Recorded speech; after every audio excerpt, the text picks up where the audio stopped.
We are incredibly fortunate this year to have put a little bit more planning into it. I think we planned it for about 20 minutes this year, not 10 minutes. But once again, Peter Coquillard is back, who moderated it last year. And we're tremendously fortunate to have Bill Silver with us, the president of Bill Silver Entertainment, and Neil Warnock, the CEO of the agency groups. So ladies and gentlemen, please enjoy the next hour.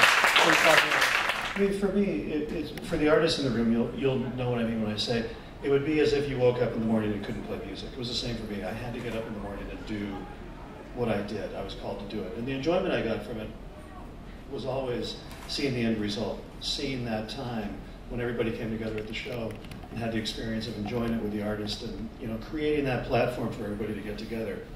It was amazing. And I was, as happens, and there's a great book about this now, I think it's called Outlier. If anybody here's read that?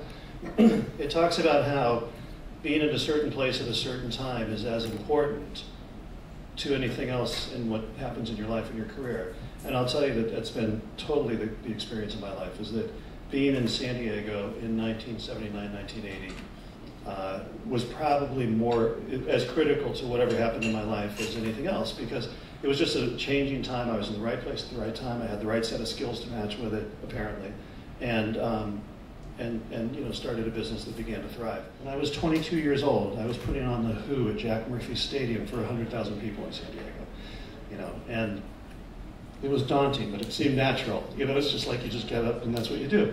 And anyway, along the way, we continued to build our business up. The business has changed dramatically from when I started in it. When I started, I was a San Diego promoter. Over the years, we became a regional promoter in the southwestern United States. Then we did more territory. We did most of the western United States for some artists. And then the business eventually changed to a national and then an international business where, you know, Live Nation and AEG are the main players in the international business, and, you know, frankly, we're not capitalized to do that kind of a thing. So along the way, we picked up a long-term exclusive contract with the Hollywood Bowl. We put on most of the major rock shows at the Hollywood Bowl for the last 20 years, and for the next 10, and hopefully beyond that. And it's a special place, and artists love playing there, and so it's provided a great foundation for our concert business to continue. And about 15 years ago, a little longer ago than that, a young guy that was working for us ran in and said, I want to manage this band. I said, great, as long as I don't have to do anything with it. You go ahead, do whatever you want. And I was on a plane the next week to New York to get them signed to Epic Records, and the bug to be a manager hit me ever since. It's been creative. I love it. I love working with the artists. I love dealing with every aspect of it. I feel completely gratified to see their music get to people, and particularly when they've got something to show for it at the end of it. You know? I was apprenticed as a printer at the age of 15, and thought that was going to be my life. That was the life that my parents had selected for me. I was very happy to leave school at 15 and actually join the commercial world.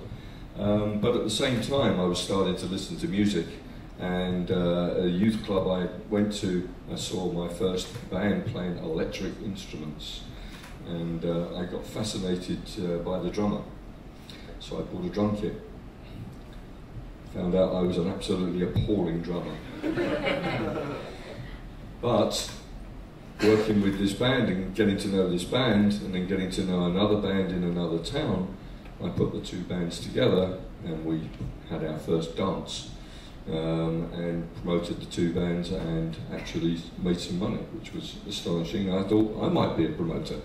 But I was more interested in developing the band's career and seeing if I could take them from a little local band outside of London, where I lived about 25 miles outside of London, and move them on. This was in the very, very, very early 60s. And eventually, out of that, I tied up all of the colleges in London, so that I had the major college circuit of Imperial College, University College, King's College in the Strand, that at those times had an awful lot of entertainment going through them.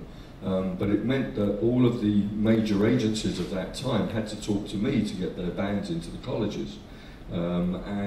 Eventually, when I finished my apprenticeship at the age of 21, because I legally couldn't get out till that time, I was then headhunted by the other major agencies, and particularly by a company called NEMS, which was Brian Epstein's company, and the company the Beatles were booked from, and I was a huge Beatles fan.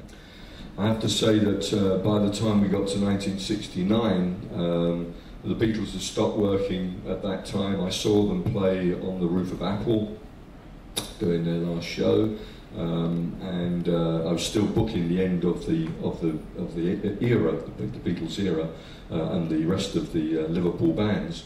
But then NEMS bought a company called the Brian Morrison Agency, and this is where my career really started, because that agency was representing Pink Floyd, Tyrannosaurus Rex, Ainsley Dunbar, Quintessence, The Pretty Things, and the agents that came in at that time were the agents that formed the business in the UK. And it's important that I tell you that, because it's the formation of where we are now. But when the Brian Morrison Agency guys came in and things started to change, it was a change from not the agent servicing the promoter, but the artist ascending, and the agent representing the artist and the artist's requirements. And this was a seismic change for me when these guys came in, and the way that they worked. And from then on, I started representing Pink Floyd properly in 1970, and Tyrannosaurus Rex and all of these guys. Back in those days, Pink Floyd's fee was £400, but it was £600 if you wanted to have the azimuth coordinator, which was a sound thrower that threw sound around the room. Okay. And the philosophy of how we work and how I like to work is that we extend to every part of the world the opportunity for our artists to work. And this is why I'm here. The fascination for me being in Hong Kong, the fascination for me recently being in India, and the fascination for me working in all of the territories, whether it's pushing the boundaries further back in Russia or in South America or any of the other markets, so that we can actually have proper situations for our artists to appear in, or at least advise our artists that should they want to go there, they can go there and play in these markets, is really, really important to me. Since we have you both here, Bill, what makes a good agent?